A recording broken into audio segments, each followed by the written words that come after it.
Hello civil engineers, welcome to my YouTube channel on civil brains. आज की इस video में हम उस टॉपिक के ऊपर बात करेंगे जहां पे आप एक सक्सेसफुल सिविल इंजीनियर कैसे बन सकते हो, किस तरह से अपने करियर को आपको प्लान करना है। All those things I am going to cover here. ये पूरा लेक्चर 15-20 मिनट का होने वाला है।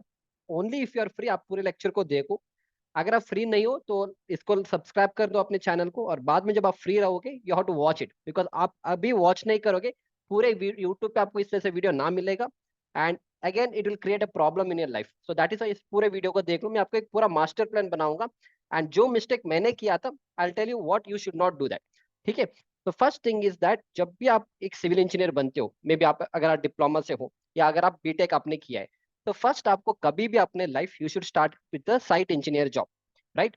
आप चाहे तो क्यूएस में जाना हो बाद में करेंगे, फर्स्ट आप इसको फॉलो करो। आपको साइट इंजीनियर का जॉब करना है, मिनिमम 1 to 1.5 ईयर आपको करना है। मैंने यहाँ पे 2 साल लिखा है, नो प्रॉब्लम, 1 से 1.5 साल करो। पर अगेन आप एक आपको एक पूरा प्रोजेक्ट फिनिश करना है। ऐसा नहीं कि इधर का आधा प्रोजेक्ट आपने किया फिर दूसरे बिल्डिंग में चले उस वहां पे आपने आधा प्रोजेक्ट किया, तो इससे कोई मतलब नहीं है। एक पूरा जो प्रोजेक्ट है, स्टार्टिंग साइट क्लियरेंस से लेके पूरा हैंडिंग ओवर तक, हर एक चीज आपको देखना होगा। Only then you can call yourself as a good civil engineer. Okay. तो फर्स्ट आप साइट इंजीनियर का जॉब, और उस तरह से करने के लिए आपको मिनिमम 1 से 1.5 साल तो लग ही जाता है पूरे बिल्डिंग को फिनिश करने के लिए। तो मैंने यहाँ पे 2 साल लिखा है। तो एक बार आपने साइट इंजीनियर का काम किया, लेटर से 2 साल आपने किया, फिर आपको वहां से बाहर निकल के आना चाहिए। क्योंकि साइट एग्जीक्यूशन में प्रॉब्लम क्या है, वन इज सैलरी थोड़ा कम है initially, it's not that all the time. बहुत अच्छे अच्छे कंपनी है जहाँ पे लोग एज अ साइट इंजीनियर, मतलब 8-10 साल के बाद बता रहा हूँ, जहाँ पे 1.5 लाख 2 लाख का सैलरी मिल जाता है, पर वो 8-10 साल के बाद होता है। एंड अच्छे कंपनीज में होता है, ऐसा नहीं कि छोटे मोटे कंपनी में आप 8-10 साल भी करोगे तब 50,000 का भी सैलरी नहीं होता है। Only in big construction company and with 8 to 10 year of experience आप एक साइट मैनेजर के लेवल पे आप जा सकते हो, जहाँ पे आपको लगभग 1.5 लाख 1.75 के आसपास आपको पर मंथ का सैलरी होता है। ठीक है। Not not an problem. मान लो आपने 2 साल किया, इसके बाद आपके पास 3 ऑप्शंस होते हैं। You can become a quantity surveyor. Quantity surveyor बनने के साथ साथ थोड़े कंपनीज में आपको बिलिंग का वर्क भी करना होता है। तो दैट इज वाई आप इसके बाद directly you can become a quantity surveyor. 2 साल के बाद ना आप क्वांटिटी सर्वेयर या बिलिंग कर सकते हो। उसके लिए आपको एस्टिमेशन करना आना चाहिए, बारबेंडिंग शेड्यूल, रेट एनालिसिस, बीओ की प्रिपरेशन, IS 1200 का कोड बुक का नॉलेज, मोड ऑफ मेजरमेंट, सारी चीज आपको आना चाहिए। वो सारी चीज आप कहाँ पे करोगे, इन 2 साल में आपको सीखना पड़ेगा। कैसे सीखना है वो मैं आपको बताने वाला हूँ। ठीक है। This is one option. मान लो आपको इस फील्ड में नहीं जाने, no problem, you have one more option, that is QA/QC engineer. QA/QC engineer is one step, और लेट अस से ये साइट इंजीनियर का बड़ा भाई है QA/QC। उसको 50% साइट का काम तो देखना ही देखना है, फिर डॉक्यूमेंटेशन का काम होता है, वो भी उसको करना पड़ेगा। QA stand for quality assurance, QC stand for quality control engineer. जहाँ पे अगर मान लो कोई मटेरियल आ गया आपके साइट पे, सीमेंट आ गया, तो सीमेंट डायरेक्टली तो यूज नहीं करोगे। फर्स्ट उसका फाइनेंस टेस्टिंग करना पड़ेगा, इनिशियल सेटिंग टाइम, सीमेंट का क्वालिटी देखना पड़ेगा। अगर रीबार आ गया है साइड पे, उसका आपको टेंसाइल स्ट्रेंथ देखना पड़ेगा, बेंड रीबेंड का टेस्टिंग करना पड़ेगा, और उसमें जो इलांगेशन है वो कितना है, वो सारी चीज आपको टेस्टिंग करना होता है as a quality control engineer. तो इट्स अ गुड फील्ड, इसमें सैलरी इज ऑल्सो गुड। तो this is second option. Third option is to become a planning engineer. अब planning engineer directly you can not become a planning engineer as a fresher. अगर आपको ये दोनों तीनों field में जाना है ना, जब तक तुम यहाँ पे काम नहीं करोगे ना, यहाँ पे ये तीनों फील्ड आपका वेस्ट है, क्योंकि आपको उसमें कोई नॉलेज ही नहीं रहेगा। आप जब तक आप एग्जीक्यूशन ही नहीं देख रहे हो, तो आप कहाँ से प्लानिंग करोगे। आप क्यों किसी इंजीनियर कहाँ बनोगे जब आपको साइट में एग्जीक्यूशन ही पता नहीं। क्वांटिटी सर्वे कैसे बनोगे, बिल्डिंग इंजीनियर कैसे बनोगे, क्योंकि अल्टीमेटली बिल्डिंग इंजीनियर को तो साइट में जाके मेजरमेंट लेना होगा। राइट। जो आरए बिल बनाएगा, जब वो उसने साइट में काम ही देखा नहीं तो कहाँ से बिल्डिंग बनाएगा, कहाँ से QS का एस्टिमेशन करेगा। So site engineer is a must for all this things. Next is planning engineer. Planning engineer के लिए एक तो साइट का नॉलेज कंप्लीट होना चाहिए, इसके साथ आपको MS प्रोजेक्ट, प्राइमरी अगर आएगा तो काफी है। MS आई मीन आएगा तो सही, अच्छी बात है। Otherwise MS project is sufficient in Indian condition. अगर बाहर के कंट्रीज जाने हैं, Dubai, middle east and all, तो यूजुअली प्राइमरी इज प्रीफर्ड। ठीक है। Otherwise MS project is sufficient, और बेसिक MS एक्सेल तो आना ही आना है। MS एक्सेल ऐसा एक सॉफ्टवेयर है जो हर एक सिविल इंजीनियर को आना ही आना है। भले आपको ऑटो कैड नहीं आता, नो प्रॉब्लम, साइट इंजीनियर को MS एक्सेल आना है, क्वांटिटी सर ऑब्वियसली उसको आना ही आना है, QA/QC को आना है, और प्लानिंग इंजीनियर को भी आना चाहिए। तो MS Excel is a basic software. अगर आप फर्स्ट ईयर ऑफ इंजीनियरिंग में भी सीखोगे that is better, but AutoCAD सीखने की जरूरत नहीं है। फर्स्ट आप MS एक्सेल का सॉफ्टवेयर सीख लो। ठीक है। फाइन। तो यहाँ तक हो गया हमारा एक कैटेगरी। राइट। इसके बाद ही आप बन सकते हो assistant manager, senior manager, project manager. कैसे बनोगे? डायरेक्टली कोई बंदा ऐसा नहीं कि ना 2 साल के बाद आप प्रोजेक्ट मैनेजर बनोगे, नो। तो यूजुअली एक एक जो बंदा जब साइट पे 4 से 5 साल या लेटे से 3 से 5 साल काम करेगा, उसके बाद हो सकता है वो बनेगा प्लानिंग इंजीनियर, या बनेगा वो सीनियर इंजीनियर। सीनियर इंजीनियर के बाद वो बन सकता है assistant site manager. Assistant site manager के बाद वो बनेगा सीनियर मैनेजर। फिर वो बनेगा site manager, I mean site manager. फिर वो बनेगा सीनियर साइट मैनेजर। फिर वो चला जाएगा project manager, deputy project manager. पर अगेन एंटायर जब तक आप यहाँ पहुंच जाओगे ना, you require minimum 8 to 10 year experience. और 8 to 10 ईयर एक्सपीरियंस डिपेंड कि आपने किस किस फील्ड में किया है। साइट इंजीनियर होने के बाद हो सकता है आपने क्यूएस में जॉब किया, क्यूएस के बाद आपने डायरेक्टली इस फील्ड में आप आ सकते हो। नहीं तो आपने साइट इंजीनियर में 3-4 साल किया, फिर क्यूए किसी का इंजीनियर का जॉब किया आपने 3-4 साल, फिर उसके बाद आप यहाँ पे आ सकते हो। नहीं तो लेटेस्ट से साइट इंजीनियर का आपने जॉब किया 2 साल, फिर आप बन गए प्लानिंग इंजीनियर जहाँ पे आपने 4 से 5 साल काम किया, फिर उसके बाद आप यहाँ पे आ सकते हो। क्योंकि जब आप इस पोजीशन में जाते हो ना, असिस्टेंट मैनेजर, सीनियर, तब उस बंदे को साइट का नॉलेज तो आना ही आना है, उसको प्लानिंग का नॉलेज होना चाहिए, उसको क्यूए किसी का बेसिक नॉलेज होना चाहिए, उसको बिल्डिंग का नॉलेज होना चाहिए, उसको क्यूएस का नॉलेज होना चाहिए, तभी जाके आप एक प्रोजेक्ट को हैंडल कर पाओगे ना। So this is how it is. ठीक है, तो इतने सारे ऑप्शंस आपके पास है। अगर मान लो आपको इस फील्ड में जाना ही नहीं, नहीं सर हमको साइट में जाना ही नहीं, कुछ अलग फील्ड बताओ, ठीक है। नेक्स्ट आता है हमारा structural engineer. Again maximum 70% of the construction companies in India, जैसे रैमबॉल हो गया, रैमबॉल हो गया, जैकॉब्स हो गया, स्टूप कंसल्टेंट से, ये सारे they want MTech in structure. 70% of the company they ask MTech in structure. और आपको स्ट्रक्चरल इंजीनियर बनना है बड़े बड़े कंपनी से। अगर नॉर्मल कोई कंसल्टेंट है उसके अंडर अगर आपको काम करना है, then if you have a BTech degree with diploma it is sufficient. पर उसके साथ सिर्फ सॉफ्टवेयर सीखने से कुछ नहीं होने वाले, आपके फंडामेंटल स्ट्रांग होने चाहिए। जैसे सॉफ्टवेयर क्या करेगा, जो आप इनपुट दोगे ना वही तो आउटपुट देगा। अगर मान लो मेरे को G+1 स्टोरी का बिल्डिंग बनाना है, तो सॉफ्टवेयर नहीं बताएगा यार ठीक है G+1 बनाना है ना, तो 9 इंच बाय 12 इंच का कॉलम ले लो, 9 inch by 15। Software will never tell that. आपको खुद डिसाइड करना है। वो कैसे डिसाइड करो, थोड़ा बेसिक अंडरस्टैंडिंग होना चाहिए, strength of material, structure analysis, RCC का सब्जेक्ट का नॉलेज होना चाहिए, तब जाके you can become a good structural engineer. मैंने बहुत लोगों को देखा है कि वो ना 2-3 जैसे कैड इंस्टीट्यूट सब है, बहुत सारे इंस्टीट्यूट है ऑफलाइन ऑनलाइन में, सिर्फ एक ईटैप्स का कोर्स कर लो आप स्ट्रक्चरल इंजीनियर बन जाओगे, स्टैड प्रो का कोर्स कर लो स्ट्रक्चरल इंजीनियर बन जाओगे। You will never become a structural engineer just by learning STAAD Pro and ETABS. And वो सर जो ऑफलाइन ट्रेनिंग जैसे मैंने लिया, आप वहां से भी करोगे तब भी कुछ नहीं होने वाला, क्योंकि वो सिर्फ आपको टूल्स पढ़ाएंगे। टूल्स मतलब ये कमांड है, इस कमांड को यूज करो, यहाँ पे ऐसा लगाओ। तो प्रैक्टिकली और not working on a real project, तो आपको कभी उस तरह के कोर्सेज करने नहीं। आजकल मार्केट में बहुत सारे इंस्टीट्यूट्स है जो आपको बस कमांड कमांड सिखा के बोलेंगे कि हमने ईटैप्स का कोर्स कर दिया। It is total nonsense. आपको इस कोर्स में कभी भी लेना ही नहीं लेना है।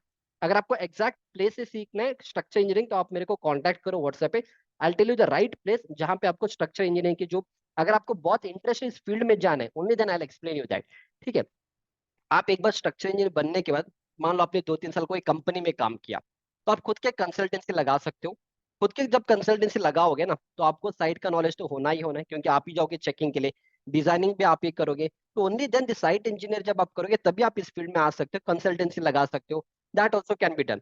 इसके बाद next is freelancing. Freelancing actually क्या होता है? फ्रीलांसिंग आप as a structure engineer you can do freelancing. मतलब आप तो आपके खुद के कंसल्टेंसी तो है, अगर आपका जो प्रेजेंस है, जैसे मैं अभी यूट्यूब में आपको पढ़ा रहा हूँ, इसी तरह से बहुत लोग हैं जो यूट्यूब में पढ़ाते, आप उन्हीं से अगर आपको अच्छे से आप डिजाइन करोगे तो फ्रीलांसिंग का आप एडवर्टाइजमेंट यूट्यूब पे कर सकते हो। तो लोग आपको वहां से क्लाइंट्स मिलेंगे, आप वहां से फ्रीलांसिंग का प्रोजेक्ट उठा सकते हो। नहीं, एक और ऑप्शन है, जैसे आजकल फ्रीलांसिंग वेबसाइट लाइक अपवर्क है, तो अपवर्क में आपको अपने प्रोफाइल को अपडेट करना है, फिर वहां पे भी लोग आएंगे, वहां से भी आपको फ्रीलांसिंग का काम मिल जाते हैं। स्ट्रक्चर इंजीनियरिंग को डिजाइनिंग का काम मिलता है। एंड स्पेशली जैसे क्या क्वांटिटी सर्वेयर, अगर if you are quantity surveyor, तो आप भी फ्रीलांसिंग का काम कर सकते हो। मान लो आपके कोई कंपनी में तो काम ही कर रहे हो, इसके साथ शाम के बाद या कभी भी जब आप फ्री रहते हो, अगर 2-3 कोई प्लान आ जाए उसका आप एस्टिमेशन भी करके दे सकते हो।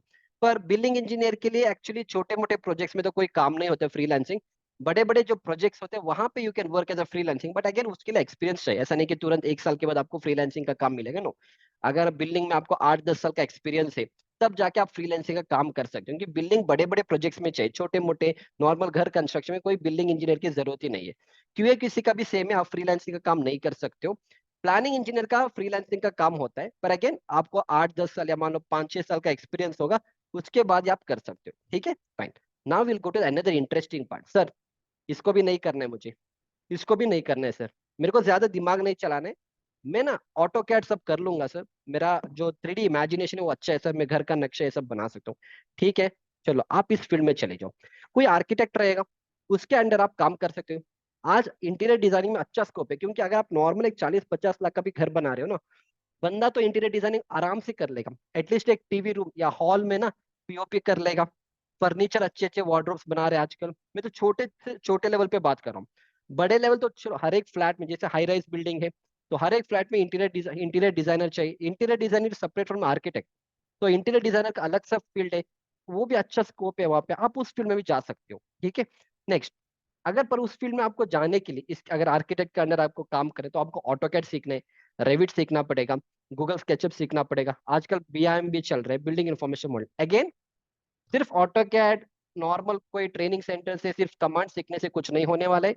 Revit again same thing, Google SketchUp also same thing. आपने बहुत सारे इंस्टीट्यूट से जहाँ पे आपको ना एक एक महीने में ये सब कोर्सेज कराते हैं, तो उसका कोई यूज नहीं है। आप ऑन प्रोजेक्ट्स वर्क नहीं करोगे, उनके पास एक बुकलेट रहेगा, जो बुक में वही पढ़ाएंगे एंड बोलेंगे कोर्स हो गया, उसका कोई यूज भी नहीं है। ठीक है, फाइन।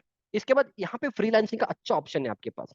अगर आप फ्रीलांसिंग करना चाहते हो ना, आपको अच्छा अपॉर्चुनिटी यहाँ पे मिलेगा, क्योंकि अगर आप घर में अगर छोटा सा एक नक्शा भी बना के दोगे ऑटो कैड में, यूजुअली आप 1,000 रुपये आराम से यहाँ पे चार्ज कर सकते हो। रेविट में भी अच्छा स्कोप है, मतलब आपको इस फ्रीलांसिंग में अच्छा स्कोप है यहाँ पे। आप तो कंपनी में तो काम ही कर रहे हो, इसके साथ कंपनी के बाहर से भी अगर आपको प्रोजेक्ट्स मिल जाते, आप फ्रीलांसिंग का काम यहाँ पे कर सकते हो। तो this are the different field, आपको जिस फील्ड में जाना है, आप जा सकते हो। अब मेन क्वेश्चन आएगा, सर आपने ये सब बता दिया, ठीक है सर, पर करेंगे कैसे हम लोग? हम तो ऑलरेडी मान लो सर 2 साल से हम साइट पे जॉब कर रहे हैं। अब डायरेक्टली नहीं कि मैं स्ट्रक्चर इंजीनियर का जॉब कर लूंगा, obviously you can not do.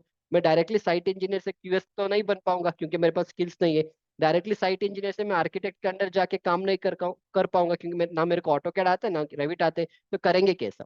The next question is plan here itself.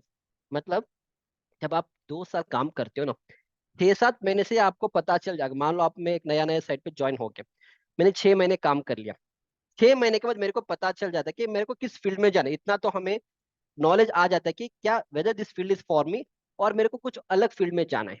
मान लो 6 महीने के अंदर आपने डिसाइड कर लिया, नहीं सर मेरे को ना सर क्यूएस में अच्छा इंटरेस्ट है सर, मैंने अपने सीनियर्स को देखा है, मैंने बहुत सारे लोगों को देखा है, वो क्यूएस में काम कर रहे हैं, वहां पे सैलरी भी अच्छा है सर, ऑफिस जॉब भी है। ठीक है, तो आपको कब पता चला? 6 महीने के बाद पता चला। ठीक है, अब आप 6 महीने के बाद आप क्या करोगे ना, आप कुछ कोर्सेस में एनरोल करो, या अच्छे अच्छे कोर्सेस में एनरोल करा। आजकल मार्केट में ये भी प्रॉब्लम है, क्यूएस के नाम से आपको 10-20 घंटे का कोर्सेस करेंगे, एक छोटा सा प्लान लेंगे, वो कराएंगे, उससे भी कुछ होने वाला नहीं। या कोई अच्छे इंजीनियर से सीख लो, या कोई अच्छे इंस्टीट्यूट इंस्टीट्यूट नहीं, नॉर्मल कोई अच्छा बंदा है उससे सीख लेना। ठीक है, तो आप यहाँ से सीख लो, अभी से आप प्रिपरेशन करो, ये तो आप 2 साल करोगे ही करोगे। पर 6 महीने के बाद आपके पास अभी अक्ल तो आ गया कि मेरे को इस फील्ड में जाना है। अभी 6 महीने के बाद आप क्या करोगे? डेली क्यूएस का कोई कोर्सेस लोगे, किसी से आप ले लो, नो प्रॉब्लम, और उसके ऊपर आप प्रैक्टिस करोगे। एक्सेल शीट्स बनाओगे, bar bending schedule Excel sheet पे बनाओगे, हर एक चीज आप सीखोगे। मान लो आपने 3-4 महीने आपने सीख लिया, 3-4 महीने के बाद आप अच्छे से 2-3 लाइव प्रोजेक्ट के ऊपर आपको काम करना ही करना है। एक बार आप 2-3 लाइव प्रोजेक्ट के ऊपर काम करोगे, आपके पास इतना तो नॉलेज आ जाएगा, क्योंकि ऑलरेडी साइट का नॉलेज तो है, क्यूएस का नॉलेज भी मिल जाएगा। फिर आप क्या करना, 2 साल के बाद yes you can get into this job, right? क्योंकि ऑलरेडी आपने 3-4 प्रोजेक्ट के ऊपर, लाइव प्रोजेक्ट के ऊपर काम किया है, नॉलेज भी है। अभी आप इस जॉब को छोड़ दो, या जब आप जॉब के लिए जॉब कर रहे हो, आप इस कंपनी में अप्लाई कर सकते हैं क्यूएस के जॉब में। Understood the concept? Same thing here also. मान लो नहीं सर मेरे को ना सर प्लानिंग इंजीनियर में जाना है 2 साल के बाद, ठीक है, तो प्लानिंग इंजीनियर क्या क्या चाहिए आपको? ये तो एमएस एक्सेल आना ही आना है, एमएस प्रोजेक्ट आना है, एमएस प्राइमरी आना चाहिए। तो 6 महीने के बाद आपको पता चला, 6 महीने के बाद आप क्या करना, इसको स्टार्ट कर दो सीखने के लिए। कैसे सीखोगे? Again same thing, not from local institute जहाँ पे आपको एमएस प्रोजेक्ट के नाम से कुछ टूल्स पढ़ा के छोड़ देंगे, उससे कुछ होने वाला नहीं। रियल जो बंदा प्लानिंग इंजीनियर है, उसके अंडर आपको सीखना पड़ेगा। उसको पैसे देखो, पैसा तो आपको स्पेंड करना ही करना है, is nothing free in this world. Now don't beg with anyone कि सर मेरे को फ्री में सिखा दो। नहीं, तुमने तुमने 2 साल साइट पे जॉब किया ना, तुमने फ्री पे जॉब किया है क्या? तुम तो पैसे ले रहे हो ना। जब कोई बंदा तुमको सिखाएगा तो ऑब्वियसली पैसा लेगा, not for the course, for the time is spending, for the knowledge is giving to you, you have to pay him money. And फिर आगे जाके आप उतना ही कमा लोगे, राइट? आप जितना डिले करोगे ना, आपका जो करियर उतना ही डिले होता है, चला जाएगा। ठीक है, तो आप अभी क्या करोगे, यहाँ पे अगेन प्लानिंग इंजीनियर के लिए आप एमएस प्रोजेक्ट का सॉफ्टवेयर सीख लोगे, ठीक है, फिर प्राइमवेरा सीख लोगे, फिर एक 2-3 लाइव प्रोजेक्ट्स के ऊपर आपको काम करना है। काम करने के बाद आपके खुद के पोर्टफोलियो बन जाएगा। एंड जब आप इस जॉब के लिए अप्लाई करोगे, आपके पास नॉलेज भी है, पोर्टफोलियो है, definitely get a job here. अब ऐसा नहीं कि तो वन डे आपने सोच लिया कि सर मेरे को जॉब छोड़ना है, मैं इस जॉब के लिए अप्लाई करूंगा, तो मेरे पास स्किल्स नहीं है ना, तो कैसे अप्लाई करोगे? वहां तो हजार लोग बैठे इस जॉब के लिए, तो आपको मिलेगा नहीं, तो आपको यहाँ से स्टार्ट करने। समझ में आ रहा है ना? तो that is why you to plan here itself is important. तो जब तक आप प्लानिंग नहीं करोगे, you can not do in the same way. अगर आपको इस फील्ड में जाना है, इस फील्ड में जैसे, तो आप क्या करोगे? अच्छे से ऑटोकैड सीख लोगे, अच्छे से रेविट सीख लोगे, गूगल स्केचअप सीख लोगे, पूरे के ऊपर अच्छे अच्छे प्रोजेक्ट्स करोगे, 2-3 प्रोजेक्ट्स करो, फिर उसके बाद आप इस जॉब में आ जाना। तो that is how you can do. समझ में आ रहा है ना? तो this is how you to plan. ऐसा नहीं कि एक दिन आपने सोच लिया कि हम जॉब छोड़ देंगे। अब इसमें एक और प्रॉब्लम है, एक और चीज मैं बता दूंगा। लास्ट थिंग इज दैट आपको प्लानिंग करने, पैसे का भी प्लानिंग करने, मतलब पैसे का प्लानिंग मतलब, मान लो आपने 2 साल किया और आपने एक डिसीजन लिया, सर अभी मैं छोड़ने वाला हूँ साइट इंजीनियर का जॉब, मेरे को सर जाना है प्लानिंग इंजीनियर का। मान लो आपने कोर्सेस भी कर लिया, आपके पास अच्छा नॉलेज भी है, तुरंत आपको जॉब नहीं मिलता, क्योंकि वैकेंसीज भी होने चाहिए, आपको एक रिस्क लेना पड़ेगा। अब रिस्क कैसे लोगे? एक कैलकुलेटेड रिस्क होता है। मान लो आपने जॉब छोड़ दिया और आप ये मान के जाओगे अगले 3 महीने तक अगर मैं काम भी नहीं करूंगा, मेरे पास इतना तो पैसा है कि मैं कहीं पीजी में रह के ना अपने 3 महीने का जो खर्चा पानी वो निकाल सकता हूँ। और इस 3 महीने में मेरे को इतना तो गारंटी है कि मेरे को कोई ना कोई एक जॉब तो मिल ही जाएगा। ऑब्वियसली इन 3 महीने में आपको मिल जाता है। तो उसके लिए आपको पैसा का प्लानिंग करना है, कॉल्ड है सिस्टमेटिक इन्वेस्टमेंट प्लान। मतलब मान लो आप जितनी भी सैलरी अभी कमा रहे हो, लेट अस से हम वर्स्ट कंडीशन में ले रहा हूँ, 15,000 रुपये आप महीने का कमा रहे हो, हर महीने आप 1,000 रुपये, 1,000 रुपीज हर महीने आप इसको एक अलग से अकाउंट में डाल के रखो। ठीक है? एसआईपी मतलब सिस्टमेटिक इन्वेस्टमेंट प्लान होता है। 1,000 रुपये, 15,000 में 1,000 तो आप सेविंग कर लोगे। अगर आप 2 साल तक सेविंग करोगे तो कितना हो जाएगा? 12 12 24,000 रुपीज यूल बी हैविंग ना, 2 साल तक। और उसको कभी भी आपको यूज ही नहीं करना है, इसका ना आपको अकाउंट डेबिट कार्ड, इसका कोई एटीएम कार्ड नहीं होना चाहिए, तो वो अकाउंट में पड़ा ही रहेगा। आपको उसको आपको ये सोच के जाना कि मेरा जो सैलरी है 14,000 ही है, जैसे आपका सैलरी आएगा, मैं मिनिमम ले रहा हूँ 15,000, 1,000 रुपये इसमें डाल दो। तो 2 साल के बाद आपका जो पैसा है ना 24,000 रुपीज हो जाएगा, राइट? 24,000। अब तुम 2 साल के बाद अगर तुम जॉब छोड़ रहे हो, तो आपके पास 24,000 रुपीज का एक फंड है। This is a fund what you are set aside to upskill yourself and to improve and to increase your salary.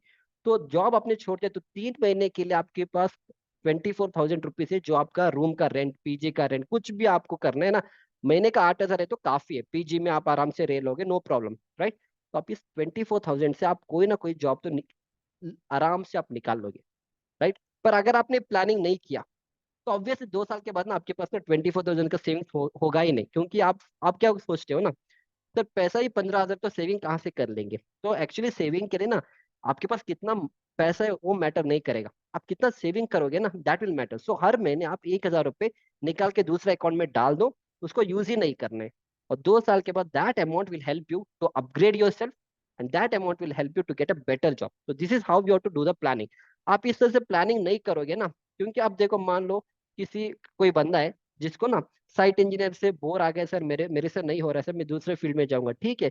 पर ये तो जॉब तो छोड़ोगे ना, इस जॉब को जब आप छोड़ोगे तभी आप दूसरे कोई इंटरव्यू में जा सकते, क्योंकि जब आप जॉब कर रहे हो ना, आपको कोई इंटरव्यू में जाना है तो आपको छुट्टी भी नहीं मिलेगा। मान लो आप मुंबई में हो और आपको इंटरव्यू देना है बैंगलोर में, तो मुंबई से बैंगलोर तो आना पड़ेगा, फिर पैसा लगेगा, क्योंकि आपको रिस्क तो लेना ही लेना है। इज नो अदर ऑप्शन कि आप बैठे हो और ठीक है आपको जॉब चाहिए क्या, हम देंगे, कोई बंदा आपके पास नहीं आने वाला। You should go because you are in need of a job, right? That is why अगर आप अभी से सेविंग करोगे ना, only then you can do something in your life, right? This are the only option, only option. इसके अलावा कोई option है ही नहीं आपके पास।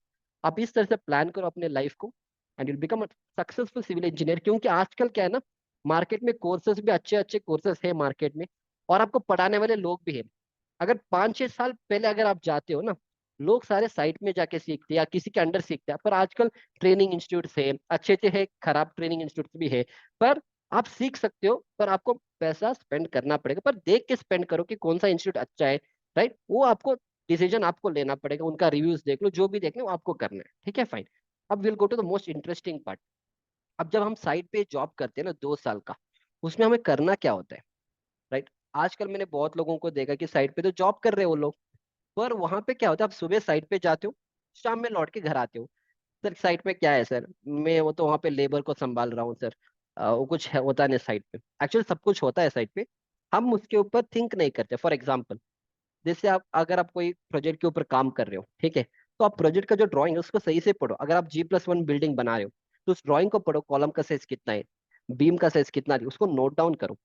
मान लो एक और प्रोजेक्ट के ऊपर आप काम कर रहे हो तो वहां पे कुछ अलग कॉलम का साइज रहेगा, बीम साइज ऑलमोस्ट सेम ही रहेगा। तो आपको आइडिया बिल्डअप होगा, अगर G+2 स्ट्रक्चर बना रहा हूँ तो कितने कॉलम का साइज रखना, so you get an understanding. Second thing, जब आप एस्टिमेशन करोगे देख लो कि कंक्रीट क्वांटिटी कितना है। मान लो आप एक प्रोजेक्ट के ऊपर काम कर रहे हो, तो एक कॉलम में लेटर से 0.5 क्यूबिक मीटर कंक्रीट आएगा। अब दूसरे प्रोजेक्ट में काम करें, वहां पे भी 0.6 क्यूबिक मीटर का कंक्रीट आ रहा है। तो ये सब आपको याद रखना चाहिए, so that it's a thumb rule. क्योंकि जब जब आप इस थंब रूल को याद रखोगे ना, तभी you can become a wonderful quantity estimator. क्योंकि क्वांटिटी एस्टिमेटर का काम ही वही एस्टिमेशन करना है। आप अच्छे प्लानिंग इंजीनियर तभी बन पाओगे जब आपको प्रोडक्टिविटी पता है। प्रोडक्टिविटी मतलब आपने सुबह पे एक मेसन और एक लेबर को साइड पे लगा दिया, बोला कि आज इसका ब्रिक वर्क करो। हम क्या करते, ब्रिक वर्क पे लगा चले जाते और शाम में घर चले जाते। पर हमने कभी ये ध्यान नहीं दिया कि एक दिन में ये बंदा कितना ब्रिक वर्क कर रहा है, राइट। एक दिन में 125 नंबर ऑफ ब्रिक्स और 125 नंबर ऑफ ब्लॉक यूजुअली एक मेसन और एक हेल्पर कर सकते हैं। तो ये प्रोडक्टिविटी है। अगर मैं ये सारी चीज नोट डाउन करूंगा ना, आगे जाके I can become a successful planning engineer को ये सब नॉलेज होना चाहिए। मैं आपको एक आइडिया दूंगा। कहाँ पे गया ये, एक मिनट है, मेरे पास एक प्रोडक्टिविटी का लिस्ट पड़ा था।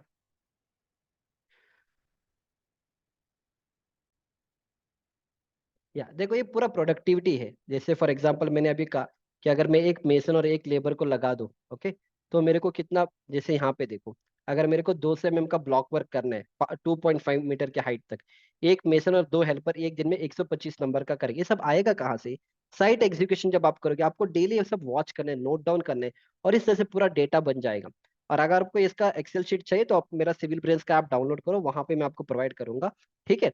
एंड जब आप ये सारे चीज मेंशन करोगे, लिखोगे ना, आगे जाके आपको प्लानिंग इंजीनियर में ये काम आएगा, राइट। तो प्लानिंग इंजीनियर में आपको ये सारे काम आएगा। इसीलिए जब हम साइट पे काम करेंगे ना, all this things we have to understand. हम क्या करते हैं पता है, हम साइट पे चले जाते हैं और उनको बोलेंगे काम करो, और हम चले जाते हैं अपने काम से, राइट। तो that is a problem what I also did in the initial days of my career.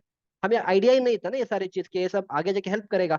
हमको क्या लग रहा है, यार साइट पे अभी काम है, लेबर को लगा दिया, हम चले जाएंगे, बाद में आके स्टील का चेकिंग तो करने हैं। हम ये सब चीजें के ऊपर डिपेंड नहीं करेंगे ना, कि प्रोडक्टिविटी कितना हुआ था, कितना कंक्रीट गया था उसमें, बीम में कितना कंक्रीट जा रहा है। तो ये सारे चीज, बाकी एक और इम्पोर्टेंट थिंग इज मटेरियल का रेट भी आपको याद होना चाहिए। जैसे अगर सीमेंट का क्या रेट चल रहा है मार्केट में, स्टील का क्या रेट चल रहा है, बाइंडिंग वायर का क्या रेट चल रहा है। अगर मेरे को एक स्लैब बनाना है तो कितना बाइंडिंग वायर मैंने वहां पे यूटिलाइज किया, सारे चीज आपको याद रखना चाहिए, ताकि आगे जाके you can become a good quantity estimator. Quantity estimator के लिए तो यही तो नॉलेज चाहिए, राइट। एक और thing is you have to upskill yourself. आप साइट पे जॉब कर रहे हो वो तो ठीक है, आप बोल रहे मेरा सीनियर है वो सिखा रहे हैं वो ठीक है, पर अलोंग विद दैट आपको कोई ना कोई कोर्सेज, अच्छे अच्छे कोर्सेज हर 3 या 4 महीने में आपको अपस्किल करना ही करना है। क्योंकि मार्केट में, जैसे मेरे को 7 ईयर का एक्सपीरियंस है, अब मेरे से अच्छे एक्सपीरियंस 15 साल कोई बंदा है मार्केट में, अगर उसने कुछ कोर्सेज बना दिया तो मेरे मेरे को उसके अंदर जाके सीखना है। क्योंकि हर एक चीज हम नहीं सीख सकते, हर एक चीज मेरे को भी आता नहीं है, राइट। और हर एक चीज हम ये नहीं बोलेंगे कि मैं साइट में हूँ तो साइट से सीख लूंगा, नहीं होने वाला आपसे, राइट। तो दैट इज वाई आपको हर 3 से 4 महीने के अंदर कुछ अलग अलग कोर्सेस आप ले लो, अच्छे अच्छे कोर्सेस लेना है। अपने ऊपर आप मनी स्पेंड करो, कपड़े के ऊपर तो हम स्पेंड ही कर रहे हैं, राइट, वो तो ऑलरेडी मैंने बताया था, राइट। पर आप अपने आप को अपस्किल करो। तो व्हाट विल हैपन, जो बंदा 15 साल का एक्सपीरियंस है ऑब्वियसली उसके पास इतना तो नॉलेज रहेगा ना, आप उसको गेन करो, वो आगे जाके आपको हेल्प करेगा। तो this are the things what you are suppose to do. हम क्या बोलेंगे, सर कोर्स क्या लेना है, सर हम तो सीख लेंगे, नहीं होने वाला आपसे। जो बंदा 40 साल का एक्सपीरियंस है ना, वो भी रोज जाके कुछ सीखता है। अभी मेरे को 7 ईयर का एक्सपीरियंस है, अभी मैं सीखता हूँ साइट पे जाके, राइट। तो that is how it is, हर चीज हम सीख नहीं पाएंगे प्रैक्टिकली, नॉट हमें कोई ना कोई किसी बंदे से कोर्सेस लेना पड़ेगा या किसी को फॉलो करना पड़ेगा। तो ओनली, पर हाँ जब कोर्सेस लोगे, वन थिंग इज मार्केट में बहुत स्कैम चल रहा है। मार्केट में बहुत सारे कोर्सेस है जहाँ पे कुछ होता नहीं कंटेंट में, बस 2-3 हज़ार रुपये लिया जाते, that you have to check in. तो वो उसके लिए मैं कुछ नहीं कर सकता हूँ। आप अच्छे प्लेसेस देखो, उनका रिव्यू देखो, तब जाके कुछ होने वाला है, ठीक है। So this was the entire thing I explained you, right? अब finally coming to the main, in case अगर आपको सीखना है ना मोर बेटर वे, सर हमने बहुत सारे कोर्सेज सब देख लिया सर, हमको कोई अच्छा कोर्स नहीं मिला है, no problem, I am there for you. Site engineer अगर आपको ढंग से सीखना है, I am the only person to teach you. क्योंकि मेरा जो कोर्स है, ये प्राइस इसका इतना नहीं है, प्राइस इसका 499, 500, 600, 700 होता है, फाइन। कंस्ट्रक्शन मेथोडोलॉजी कोर्स होता है यूडेमी पे, इसका मैं कोर्स आपको हिंदी में मेरा ऐप के अंदर अवेलेबल है। अभी तक all over the world, not only India, all over the 6500 students को मैं ट्रेन कर चुका हूँ। It is a best seller on the Udemy, 4.5 star rating है। ठीक है, पूरा कोर्स कंटेंट 46 आवर्स का है, जहाँ पे मैं आपको हर एक चीज साइट से एग्जीक्यूशन हर एक चीज मैं आपको पढ़ाता हूँ। सिर्फ आप मेरा लेक्चर को मत देखो, आप रिव्यूज देख लो बस। Total 4.5 star is the instructor rating, 7000 reviews I alone got, 78,000 students out, 37 courses है मेरे पास। ये सारे स्टूडेंट्स का रिव्यूज है। Okay, the course is really amazing. आपको देखो ऐसा कुछ पेड रिव्यूज नहीं, पेड रिव्यूज कर ही नहीं पाएंगे, क्योंकि ना आप मेरा पूरा रिव्यूज देख लो, मैं कितना पेड रिव्यूज कर लूँ बताओ, क्योंकि बहुत लोग हैं मार्केट में बोलेंगे आपने पेड रिव्यूज लिया है। 7,000 पेड रिव्यूज कहाँ से ले सकता हूँ ना। और ये यूडेमी है, यूडेमी पे मेरा कोई कंट्रोल भी नहीं है कि कोई डिलीट, आपका नेगेटिव कमेंट आ गया तो मैं डिलीट भी नहीं, क्योंकि बहुत नेगेटिव कमेंट भी है, वो भी आप देख लो यहाँ पे 2% में 1 स्टार का रेटिंग है, वो भी है, ये सब मैं डिलीट ही नहीं कर पाता हूँ। ठीक है, तो राइट, आपको समझ में आ रहा है, ऐसा नहीं कि रिव्यूज यहाँ पे पेड है। तो इस तरह से आपको जो रिव्यूज आपको पढ़ना पढ़ लो, जितना रिव्यूज आपको पढ़ना है पढ़ लो, सारे रिव्यूज आप पढ़ लो। इससे बढ़िया कोर्स आपको पूरे वर्ल्ड में नहीं मिलने वाला है, ना कोई बंदा बना भी सकता है। ऑफलाइन ट्रेनिंग में भी जाओगे तब भी आपको कोई इस लेवल पे नहीं पढ़ाएगा, वो गारंटी मैं अपने साइड से आपको देने वाला हूँ। ठीक है, along with that there are many courses, मैं अपना ऐप में भी दिखा दूंगा। यहाँ पे देखो ये सारे कोर्स का रिव्यूज है। तो यहाँ पे एक स्टूडेंट को ना एक यहाँ पे अक्षय सर, आप पढ़ लेना, use to ask for seniors and all, आप पढ़ लेना, मेरा तारीफ मैं नहीं करूंगा, आप देख लेना। Hello sir, with help of this course and your I was able to crack a job in Dubai and all. तो इस तरह से डेली रिव्यूज आते हैं यहाँ पे, तो डेली रिव्यूज से आते हैं। हाँ, बाकी in case if you want to learn, अगर आपको दूसरे कोई कोर्सेज सब सीखना है, I am always there. Uh, जैसे यहाँ पे मेरे आपके अंदर ना 6 in 1 कॉम्बो का कोर्स है। ओके, फिर इसके बाद एक अच्छा जो कोर्स है, मैं आपको कंप्लीट कोर्स बताऊंगा, जो construction manager master in 6 months. यहाँ पे मैं आपको पूरा site execution, estimation, drawing, reading and फिर साइट एग्जीक्यूशन, रेविट, ऑटोकैड, ये सारे कोर्सेस यहाँ पे अवेलेबल है। रेज्यूमे कैसे प्रिपेयर करने, हर एक चीज मैंने आपको यहाँ पे एक्सप्लेन किया है। ओके, क्वांटिटी टेक ऑफ है, bar bending schedule, estimation, drawing, reading, concrete technology, MS Excel, project planning, MS project है, फिर इसमें प्राइमरी आएगा, पीबी का आएगा, रेविट आएगा, ई टैब्स आएगा, हर एक चीज है। पर जब भी आपको लेना है, आप पूछ के कोर्स ले लो, डायरेक्टली कोर्स परचेस मत करना, क्योंकि मेरे को समझना है कि आपका रिक्वायरमेंट क्या है। क्योंकि होता क्या है, कोई लोग बस डायरेक्टली आप स्ट्रक्चर इंजीनियर नहीं बन सकते हो, आपको कुछ बेसिक रिक्वायरमेंट होता है, तो that is why try to enquire, आप एनक्वायर कर सकते हो मेरे व्हाट्सएप नंबर पे, and then I will guide you. ठीक है, तो अगर आपको लेक्चर अच्छा लगेगा, please like the lecture, subscribe मत करना, बहुत सारे और भी वीडियोस है मेरे ऐप के अंदर, एक बार उसको देखो। देखने के बाद अगर आपको लग रहा है नहीं सर इस चैनल से हमें बहुत अच्छा नॉलेज मिल रहा है, only then you subscribe to my channel, and I'll see you in the next video. Thank you.